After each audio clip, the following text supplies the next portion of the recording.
is that standing meditation is a very important part of cultivating power for power generation.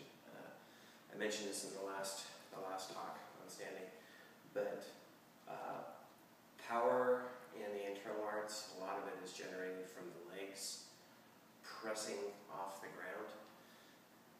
If you've ever been in a swimming pool and you've done the bit where you hold on to the edge of the pool, you press your legs up really tight against it, or you hold on to the edge and you crouch against it to do a power start for backstroke. When you shove off with your legs, you're using the same basic techniques that are done in a lot of the internal arts. So the floor is like the wall of your swimming pool. And so there are some techniques where you are explicitly sinking into the ground. I mean, almost all of them, it just becomes harder and harder to see.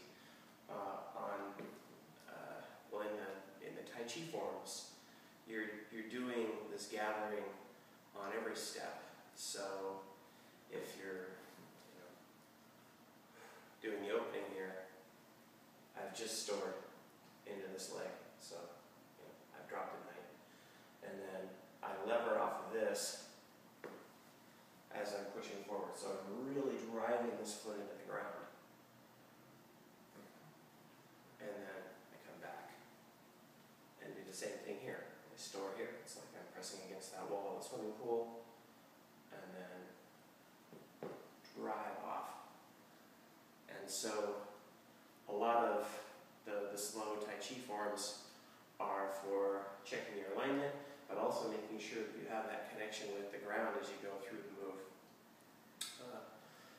In internal arts, you're almost always single-weighted. When I did Hapkido and some other styles, they emphasized the double weighting for the power generation and also for mobility. The emphasis is usually on being single-weighted, like most of your weight's on one foot or the other.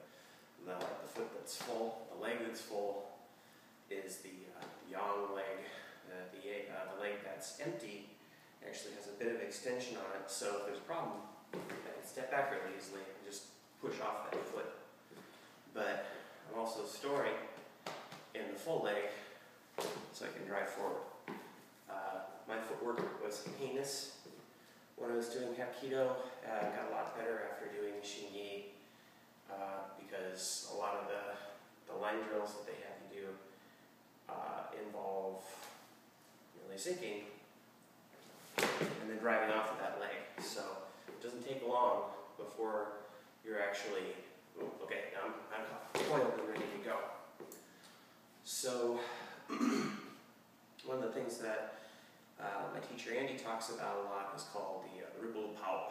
The ripple of power starts at the feet, and as you drive the legs upward, and everything opens, and then extend. That's where the power comes from. So there's this constant, my friend Jacob calls it fullness, but extension. And it's a lot more like tendon and bone strength. Everything contributes to it, though. It's like the integral of every contribution of extension in your body kind of becomes the total sum of the force that you're doing. And when you are doing this, especially for a lot of things like this, like I am not a light person. I weigh 208 pounds today. And so when I am sinking, I put a tremendous amount of pressure on my leg and my ankle and my hip, and then when I push, I'm accelerating it even further. So this is a conduit for a lot of force, because it's the force that has to basically move this giant tum forward to do my techniques. So if you think of like an erector set or something with lots of pieces to it, a normal human in our society would have an incredibly sloppy structure built up of misaligned pieces of erector set. And one of the things that happens as you're doing your standing is you're feeling like, now today my tension is in my left ankle, I can feel that ankle, basically, if it was a person, it would be going. And what I need it to be is, because when I sink, I want to be able to coil everything down into that and get to the fullest compression I can, because the more easily I can compress, then when I actually extend, that's where the power comes from. So if you look at me as like a big old bent, rusty slinky, what I'm trying to do is basically get that polished so that when I actually go to compress it, instead of having to fight, buckle, or anything, it just all smoothly goes down into one nice compressed stack.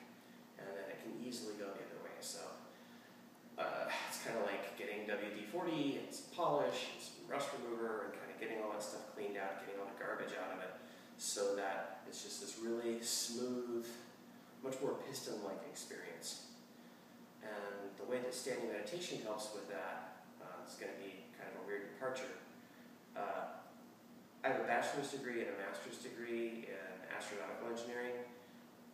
So when I looked at this, the first thing I thought about was Einstein and relativity. So one of the things that he said was, if you're inside a room, you have no way of knowing if gravity's pulling you down, or if you're in a spaceship and it's thrusting you through space at one gravity acceleration. There's just no way to tell. So the idea there is that there's an equivalence to a body at rest being operated on gravity and a body that's accelerating. And that really holds pretty true for the different parts of your body when you're issuing power or standing. So the thing that's quite brilliant about this is it's almost like a static test stand for your technique. So there are a couple of different ways to push, and I hate doing profile because my belly is large, but so I can press into the ground here and push the car. That's called long energy. Long energy actually kind of goes through the person when it's a push. So when that happens, a lot of times, especially if the person does it softly, it's like being waist deep in the ocean and having a big wave come and pick you up. And I mean, this is a really legitimate thing. There are lots of videos on YouTube, and I'll see if I can find some links of masters that just basically have like a cushion, like a mattress on the floor and a couple of mattresses on the wall, and they just have these students come up and they just sit there and just go, time to stop, and people are like, those are my feet, and then they hit the wall. It's very powerful. It's powerful enough to push a refrigerator, and when you do that to like a 180-pound person, they have a tendency to sail. So that's long energy, and as you're doing that, like I said, that force is going through all the connecting structure of your body to your hands as you're issuing. So they end up bearing a lot of load, and they also end up being places where you can have disconnection. And so, be like my arms went like this while I was pushing, and I didn't have any structure there, and they just collapsed. So one of the things that standing helps you with is working on having really good structure. You're not going to like hyperextend anything. But the other type of energy is called short energy, and it's different than long energy in the sense that short energy goes into the body, and it's much more concussive. And the way it's normally done is you go up on one foot, and then you let yourself drop, throw the other foot down, and as you hit, you extend everything. So it's like you're falling into the ground, and then you push off. And so it's very jarring, and there are exercises we do where one person puts their arms up like this, and then the other person puts their hands on their forearms, and it's really important that you get it right up against you, because otherwise you'll get punched with your own arms when they do the technique. And so the other person says, okay, you ready? And then goes. And it has completely rattled my teeth. It's very, very painful. But that's a much more advanced form of what you're doing when you're doing long energy. And so the structure is even more important. So where this comes in the standing meditation is as you're standing here.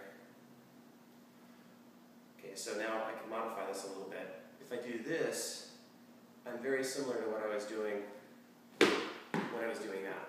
So, but what happens is that short energy is issued so fast, there isn't really a chance to perfect it. So you can just do this all day, probably wouldn't hurt. But if you're actually working on your standing, let me get back a little bit, then what happens is, this is like going from, well, put it this way. This is the rocket blasting into space. This is the room that's still where you're working on gravity. So what happens here is, after you do this for a while, and your weight starts to work on the different parts of your body, you can feel, now it's my right ankle, you can feel the line of force going through your body. My knees slightly out of alignment, butt sticking out. And got some tension in the upper back of my leg / my glute. But as I work on this, got a ton of tension in the tendons in the bottom of my foot. As you work on this, you get much straighter. Straighter is probably not the right word, but you start to collapse these little spaces that are all through your body. And that's one of the things that Andy's talked about a lot, is as you're doing this stuff, eventually when your arms start to give, you realize, wow, there's room there.